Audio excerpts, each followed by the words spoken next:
Bonjour mes semblables. Alors, je fais cet audio pour vous parler du processus alchimique du changement de la vie. Tout change dans la vie. Aujourd'hui, on est dans une période où on vit certes intensément le grand changement. Il peut se faire de différentes manières. Chacun a son point de vue sur la vie, a son histoire, a son équation, a sa vibration, a sa fréquence. Même si on est transporté dans un changement collectif. D'accord ? Sachant, je le rappelle, que le collectif n'est qu'une somme d'individus. D'accord ? Donc, de toute façon, dans la vie, et ça c'est normal, tout change. Donc, c'est important de prendre conscience et de mettre de la clarté là-dessus par rapport aux peurs du changement. D'accord ? La mort, par exemple, fait partie du changement. Donc certes, il y a en nous encodé une peur de la mort, c'est normal, d'accord ? C'est pour pouvoir avoir une certaine force de vie pour survivre à notre incarnation, qui est enregistrée dans notre cerveau reptilien, qui est l'ego. Donc il ne faut pas supprimer, blâmer ou tuer la peur de la mort. Il faut juste la remettre à sa place. Ok ? Donc, la peur, elle est légitime, mais elle doit être réellement sur un danger dans l'instant. C'est-à-dire qu'il faut remettre l'espace-temps à sa place. C'est-à-dire que réellement, si vous êtes en danger dans l'instant, il y a une intelligence incroyable de vie et de force de vie à l'intérieur de vous qui va de toute façon se déployer et avoir une réaction par rapport à ça. Donc si vous êtes face à un danger physique, que ce soit un accident, quelqu'un qui vous attaque, qui vous agresse, etc. Après, il y a l'aspect où ça révèle des peurs dans le fait, dans le futur, c'est-à-dire sur une projection. Ça veut dire qu'on n'est pas dans l'instant. Donc on va déclencher en nous, avec notre mental, ce système de défense sur quelque chose qui n'est pas vécu à l'instant T, mais quelque chose qui est projeté dans le futur. D'accord ? Et on va vivre la réaction que cela suscite. Donc, quand on est dans une réaction de peur, il est clair que tout notre système, dans tous nos corps, est en alerte, est en défense, il est en réaction.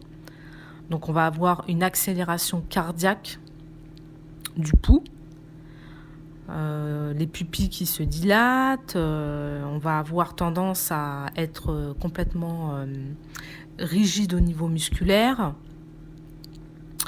C'est-à-dire qu'on va mettre toute notre attention et toute notre force énergétique à cette peur. Elle va déclencher tout ça, toute notre attention et notre force énergétique à nous défendre. Ok ? Le problème, c'est que quand on projette la peur, quand on projette un danger avec notre mental dans un futur totalement illusoire, parce que dans l'instant présent, il n'y a rien. Mais nous, on va se projeter là-dedans et qu'on va créer cette réaction en nous. Le problème, c'est que la vie, elle est très intelligente. C'est-à-dire que cette énergie, cette force énergétique qui est employée pour nous défendre à un vrai danger physique qui nous arrive là dans l'instant présent, elle est utilisée au bon moment, au bon endroit, etc. D'accord ? Si elle est activée sur une projection qui n'existe pas, le problème, c'est qu'on va utiliser cette force vive, cette énergie-là, tous les jours, dans notre quotidien, en fait. D'accord ? C'est-à-dire qu'on va la déclencher pour rien. Et ça fait qu'on va s'affaiblir. Ok ? Parce que cette énergie-là, elle ne doit pas être utilisée 24 heures sur 24. elle doit être utilisée parce qu'elle est très puissante. Elle doit être utilisée, elle est utilisée, hein, elle se déclenche par elle-même, hein, c'est parce que c'est une réaction, donc c'est automatique chez nous. Elle réagit de toute façon à un instant donné. En général, la réaction, elle ne prend pas 1000 ans. Et ensuite, on retrouve notre équilibre normal, avec un pouls normal, une fluctuation sanguine normale, etc. Ok ? Pour pouvoir ensuite agir, être dans l'action, avoir un discernement, avoir un esprit clair, un corps émotionnel stable, etc. Là, par exemple, si on projette quelque chose dans le futur, on a peur que quelque chose nous arrive, et physiquement, parce que forcément, le cerveau ne fait pas la différence entre maintenant et demain. À partir du moment où on a mis notre conscience et notre énergie dessus, forcément, le corps, lui, il pense que c'est maintenant. Hein. Donc, on va le vivre. Et ça va complètement nous affaiblir, parce que déjà, on va se couper de notre discernement, on va se couper de notre clarté, on va se couper de notre fluide naturel d'avancée, on va pas avoir un pouls régulier, on va pas respirer normalement, notre corps va se déséquilibrer, on va s'affaiblir, etc. Et donc on aura, physiquement, on sera vraiment dans une position de faiblesse, hein, parce que ça épuise notre organisme en fait. Hein, notre organisme est vraiment épuisé. Et comme on est épuisé, bah forcément, on devient perméable. D'accord ? Donc on est épuisé physiquement, mais on est épuisé aussi dans tous nos corps. C'est-à-dire qu'on a aussi tout notre corps énergétique qui est complètement déséquilibré. Hein. Pourquoi ? Parce que au lieu de l'avoir utilisé pour un réel danger à l'instant T, il va être réactivé toute la journée pendant plusieurs jours et des semaines. Hein, c'est-à-dire qu'on va complètement nourrir toute cette anxiété à l'intérieur de nous. Donc énergétiquement, on va être aussi très faible. Et comme tout est lié dans le corps, en gros, ça devient exponentiel dans le sens inverse. Et là, forcément, on aura beaucoup plus de chances, vu qu'on est perméable, on aura beaucoup plus de chances d'attirer en nous, c'est-à-dire que notre corps est faible. Donc comme il est faible, notre esprit est faible, notre corps énergétique s'affaiblit, on est perméable, on va recevoir, ça peut être des bactéries, des virus, on va manquer d'attention, on va pas faire les choses correctement, on peut se déclencher nous-mêmes des maladies, ça peut créer, parce qu'il y a énormément d'enzymes, il y a énormément d'acidité qui est déclenchée dans le corps, donc on va nous-mêmes se créer notre propre mal en fait, hein, ok ? Tout ça pourquoi ? Parce que la peur, elle n'est pas à sa place. D'accord ? Parce qu'on a utilisé notre conscience, donc on va utiliser notre mental pour projeter quelque chose dans le futur qui va nous faire réagir dans le présent sur une continuité, parce que tant que c'est pas arrivé, on va nourrir ça et le système il va continuer à solliciter énormément d'énergie réactive face à cette illusion, face à cette projection, pardon. Voilà, ça c'était une parenthèse. Ce qu'il faut comprendre, c'est pareil, c'est de remettre la mort à sa place. Ok ? La mort, c'est la fin d'un cycle. Ok ? On vit la mort à chaque instant. Hein. À chaque fois que vous expirez, c'est la mort de quelque chose. D'accord ? À chaque fois que vous dormez, c'est la mort de la journée. Ok ? Et ça se fait à plusieurs niveaux. Hein, c'est-à-dire que y a la mort de la seconde, la mort de la journée, la mort du mois, la mort du trimestre. Là, je le corrèle avec le temps, hein, d'accord ? La mort de l'année, la mort d'une décennie, la mort d'un égrégore, d'une idée, la mort d'une relation, etc., jusqu'à la mort physique. Après, c'est le corps qui dit ciao, merci pour l'aventure, je me casse. Hein, et ça change de forme. Alors, ce qui est important, c'est qu'il ne faut pas s'attarder sur la mort. Parce que la mort, elle fait partie de la vie, c'est-à-dire que elle marque juste la fin d'un cycle. Ce qui est important, c'est qu'en réalité, il n'y a pas réellement de mort. En vérité, il n'y a que des renaissances. D'accord ? La renaissance, c'est comme un serpent qui change de peau. C'est-à-dire que tout ce qui renaît, d'une certaine manière, change de peau. Donc ça provoque la mort. En fait, c'est la renaissance qui provoque la mort. Ok ? Il faut voir la vie de cette manière-là. C'est-à-dire que la nouvelle journée va provoquer la fin de la journée précédente. La nouvelle relation que vous vivez avec vous-même, qui va se refléter dans le monde, dans ma relation avec l'autre. Par exemple, la fin de ma relation, si vous êtes en relation amicale, familiale, couple, etc. Il y a une nouvelle relation qui arrive dans votre vie, d'accord ? Qui va commencer à arriver. Au début, elle n'est pas totalement cristallisée, c'est-à-dire des fois elle n'est pas palpable, on ne peut pas réellement la toucher, mais dans l'énergie c'est déjà là, forcément va provoquer la mort de l'ancienne relation. Ok ? Pareil, j'ai des nouvelles idées, j'ai une nouvelle façon de voir le monde, j'ai une nouvelle conscience, ça va forcément... cette énergie-là, parce que c'est des informations la vie, donc cette nouvelle information qui est en train d'arriver dans mon esprit, qui est en train de m'éclairer sur d'autres parties de moi et du monde, va provoquer forcément la mort des anciennes croyances, des anciennes informations. C'est normal. C'est vraiment regarder la vie comme un serpent qui change de peau. Dites-vous que c'est pas la fin qu'il faut regarder. C'est qu'en fait, il y a quelque chose de nouveau qui arrive, qui est en train forcément de changer de peau et donc qui est en train de provoquer la fin de quelque chose. Parce que la vie est en continuel renouvellement. C'est continuellement c'est infini. C'est dans l'infini en fait, ça se renouvelle infiniment. Et donc ça change, après bien évidemment que ça change de forme. Information, c'est le 1 qui prend forme, ok, dans le relatif. Et donc ça va changer de forme, ok.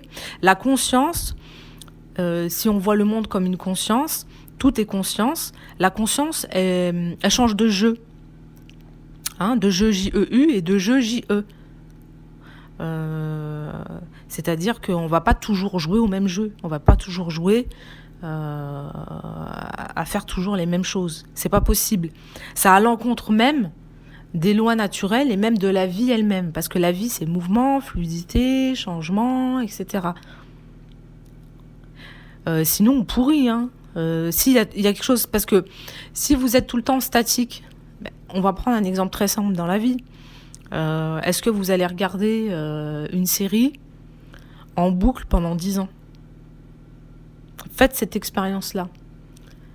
Non. Naturellement, vous regardez une série, il y a un début, un milieu, une fin. Vous avez traversé tous les épisodes, etc. Vous l'avez vécu. Ensuite, qu'est-ce que vous faites ?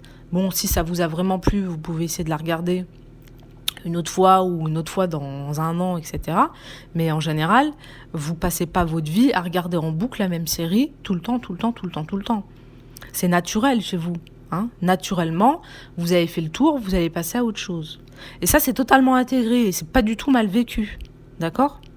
Mais dans notre vie, vu qu'on est en même temps le créateur, le scénariste et l'acteur, c'est-à-dire qu'on est en même temps celui qui observe et en même temps celui qui joue la pièce de théâtre, et en plus celui qui met les costumes et tout, c'est vrai qu'on vit tous les plans en même temps. C'est-à-dire qu'on vit autant celui qui regarde que celui qui habille un petit peu le personnage qu'on est, et en même temps celui qui joue réellement le personnage. C'est-à-dire on va vraiment ressentir le changement.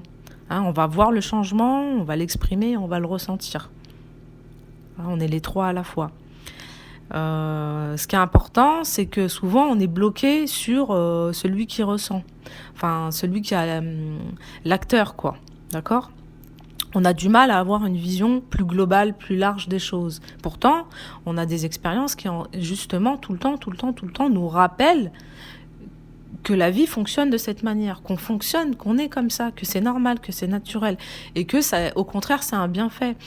Si vous voulez avoir des fleurs très fraîches, il faut bien qu'elles se recyclent.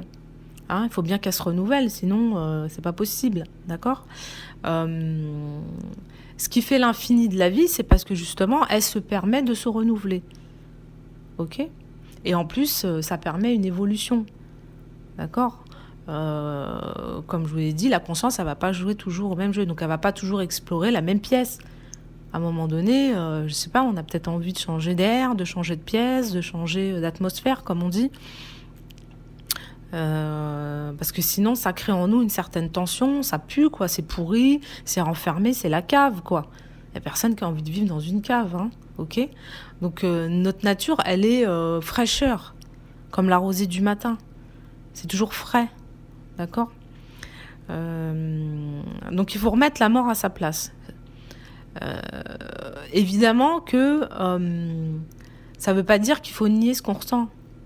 Hein, quand on vit réellement un deuil, bah on le vit, hein, le corps est... Mais ça ne veut pas dire que il faut le nier, ça veut dire en fait qu'il faut avoir... Aujourd'hui, on a la possibilité d'avoir une vision plus grande de ce qui se passe. C'est-à-dire que au lieu de regarder le tableau de votre vie à la loupe, le petit coin à droite dessiné où il y a la petite peinture rouge, vous avez la possibilité de regarder votre chef-d'œuvre de loin. D'accord ? Comme ça, vous comprenez les tenants et les aboutissants de qui vous êtes et de ce que vous vivez. Aujourd'hui, on a accès à cette vision-là, on a accès à cette conscience. On est capable d'avoir une conscience beaucoup plus large de nous-mêmes, beaucoup plus grande de nous-mêmes. Ça permet un petit peu de relativiser, en fait. Hein, on relativise. Donc, on est capable d'accepter ce qu'on vit, d'accepter le changement, le flux qui est en nous, ce qu'on ressent. Et on est capable en même temps d'avoir une vision plus large en adhérant à ça. C'est une acceptation, c'est de l'amour, c'est voilà, oui je suis pas bien, mais non, je vais pas m'empêcher de pas être bien, je vais pas créer de la résistance, je comprends ce que je vis et j'accepte l'énergie de vie en moi, ce que je vis. Retrouver, c'est un flux, retrouver son chemin, c'est-à-dire qu'on ne va pas empêcher nos émotions d'arriver ou de circuler. Il faut juste les remettre à sa place, c'est-à-dire aujourd'hui on a la possibilité d'avoir une conscience de discernement. On peut discerner, on peut aller regarder à peu près ce qui se passe, ok ? Donc par rapport à ce qui se passe en ce moment, pareil, c'est un changement, ok ? Donc on est dans un changement. De toute façon, on n'a pas le pouvoir tout de suite, maintenant, avec nos mains, d'agir sur ça. Par contre, on a le pouvoir du comment, c'est-à-dire comment je réagis face à ce changement, à tout ce qui se passe autour avec les médias, par rapport à ce qui peut arriver, etc. C'est-à-dire que vous avez le pouvoir et la possibilité de faire rentrer ce que vous voulez dans votre tête. C'est pas les gens qui vont vous dire comment penser, comment réagir, comment boire, comment exister, etc. Hein. Certes, il se passe des choses comme il s'est toujours passé des choses dans le monde. Certes, il y a des changements parce que ça fait partie du cycle naturel de la vie, il y a toujours eu du changement. Maintenant, comment je réagis face à ça ? Attention, n'utilisez pas votre intelligence de vie, votre force vive pour aller ne l'utilisez pas contre vous-même. N'allez pas utiliser votre mental et vos projections pour aller déclencher une réaction chez vous pour vous rendre malade et vous affaiblir. Hein, c'est comme ça que ça marche dans la vie. Hein. Donc, accédons à cet état d'esprit de nous-mêmes, à cette conscience de nous-mêmes. Mettons un petit peu de l'eau dans nos vins. De toute façon, il arrivera ce qu'il arrivera dans la vie. C'est comme ça. Jusqu'à maintenant, vous regardez toute votre existence depuis votre naissance. Et dites-moi quand est-ce que vous avez eu réellement un pouvoir. Est-ce que vous aviez imaginé que vous alliez vivre ça, que vous alliez avoir tel enfant, tel job, etc. Vous auriez pu le pressentir, mais non, en général, la vie, elle arrive comme c'est comme un film, quoi. Vous regardez un film, vous savez pas ce qui va vous savez pas ce qui va arriver dans la série. Si vous connaissez la fin du film, clairement, vous n'allez pas le regarder, le film. Vous allez vous faire chier. D'accord? Donc c'est un peu pareil, hein. La vie, c'est un jeu de cache-cache. C'est-à-dire que la conscience, elle va se voiler un petit peu, elle va oublier un petit peu tout son scénario pour pouvoir le ressentir, le vivre, etc. Mais ça, on est sur un autre domaine. Mais dans le domaine concret humain de là, ce qui se passe, euh, ben, gardons le pouvoir sur comment sur nous-mêmes, sur ce qu'on peut faire par rapport à nous-mêmes et sur comment réagir par rapport à tout ce changement qui arrive. Ok. Gardons la foi en nous-mêmes, en la vie, en ce que nous sommes. Et de toute façon, chacun est libre de réagir comme il veut. C'est pas la peine d'aller juger un tel, deux tels, trois tels dans ses réactions, peu importe. Il y en a, c'est leur business. Donc, de toute façon, ils ont orienté leur conscience et leur énergie là-dedans. Donc, ils vont faire leur beurre par rapport à tout ce qui se passe. Donc, pour eux, c'est leur intérêt d'attirer le plus d'attention possible. Les médias, c'est quand même un business. D'accord? Donc, derrière, ils ont besoin de votre attention. Ils ont besoin que vous les regardiez.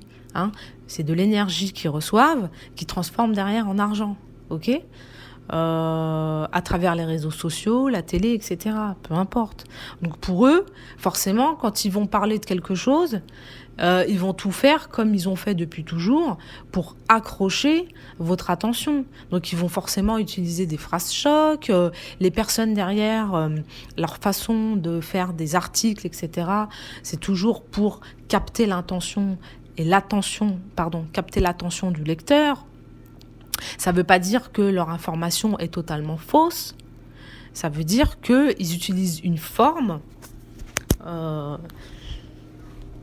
qui permet...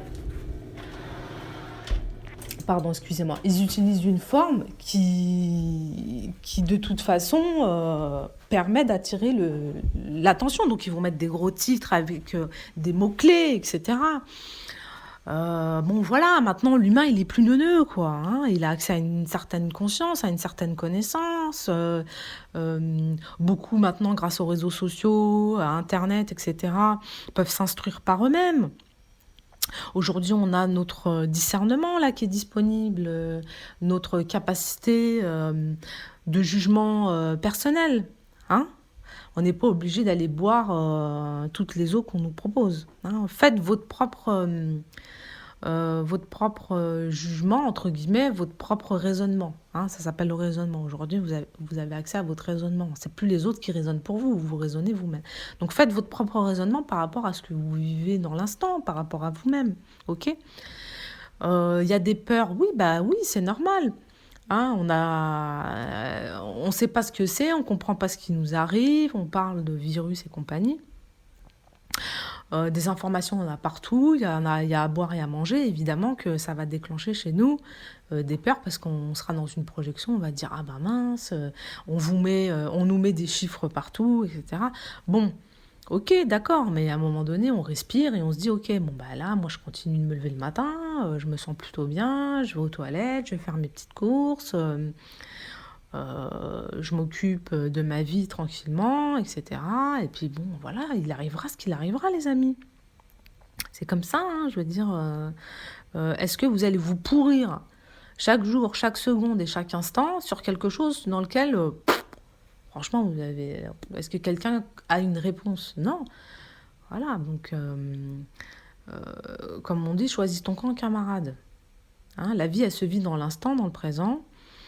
Le collectif gère le collectif, d'accord? Laissez le collectif gérer le collectif. Et vous, vous faites ce que vous pouvez avec votre petit collectif à vous, c'est-à-dire votre personne et puis les gens qui vous entourent. Basta. Ça suffit. Vous faites votre part par rapport à vous-même, ok?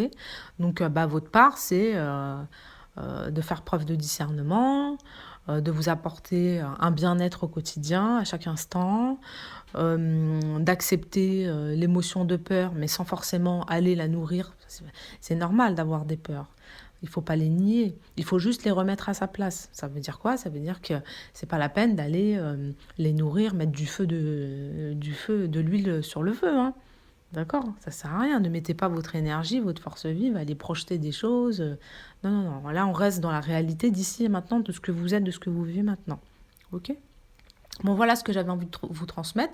Donc, comment on peut regarder le changement et comment on peut regarder surtout tout ce qui est lié au changement, c'est surtout la mort, hein, ça déclenche en nous ce côté mort.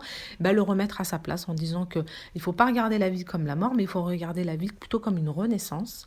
La renaissance provoque toujours la fin de quelque chose, hein, à différents niveaux, à différentes étapes, d'accord? C'est la fin d'un cycle. Et c'est le vivant qui est comme ça. Le vivant se renouvelle tout le temps. Et regardez ça comme un serpent qui change de peau. D'accord? Donc nous, en tant qu'être humain, la dernière peau qu'on va donner, c'est notre corps. Hein, on vit tout le temps des changements dans notre vie. Et jusqu'à donner notre corps, à un moment donné, on va rendre notre corps à la terre. Et on va passer... et la vie va se renouveler autrement. D'accord? Et ça, on n'a pas de pouvoir là-dessus. Celui qui sait quand il va mourir, et j'aimerais bien qu'il me... C'est pas possible. Hein, personne ne sait réellement quand est-ce qu'il va mourir. D'accord? Et tant mieux. Tant mieux. Parce que sinon, on ne jouerait pas le jeu à fond. On ne jouerait pas notre vie. On ne jouerait pas le jeu de la vie avec autant d'intensité et autant d'immersion. Hein? Donc, il y a une intelligence derrière tout ça. Donc, c'est important. Voilà. La vie, c'est une renaissance, en fait. Tout est vivant, tout est vivant, tout est vivant. Et les changements, bon, des fois, il y a des grands changements. Là, on vit des grands changements. Hein. Et ben voilà, c'est parce qu'il y a des grandes renaissances. Hein. C'est une grande renaissance. Donc, tout ça, c'est un processus alchimique. Hein, on est en train de vivre un processus alchimique. Après, la forme que ça prend, voilà, ça prendra la forme que ça prendra. Hein. C'est comme ça, la vie. Hein. D'accord? Donc c'est important, retour à soi, on s'occupe de soi, de sa petite personne, de sa vie au quotidien, on s'écoute, on s'apporte le mieux possible par rapport à notre pouvoir, du bien-être, on va pas s'éparpiller notre énergie, notre conscience sur des choses sur lesquelles on n'a pas de pouvoir, on n'a rien du tout. On met notre énergie là où on peut agir sur nous-mêmes et sur ceux qui nous entourent dans nos relations qui nous entourent et nos relations proches. D'accord? Voilà ce que j'avais envie de vous transmettre. Donc, super renaissance, belle renaissance. Activez cette conscience, reconnaissez-la maintenant. Hein, reconnaissez cette conscience en vous. Belle renaissance et fêtons le vivant hein, qui est en train de se renouveler. Et restons confiants, avec le cœur ouvert à la vie. À très bientôt mes semblables.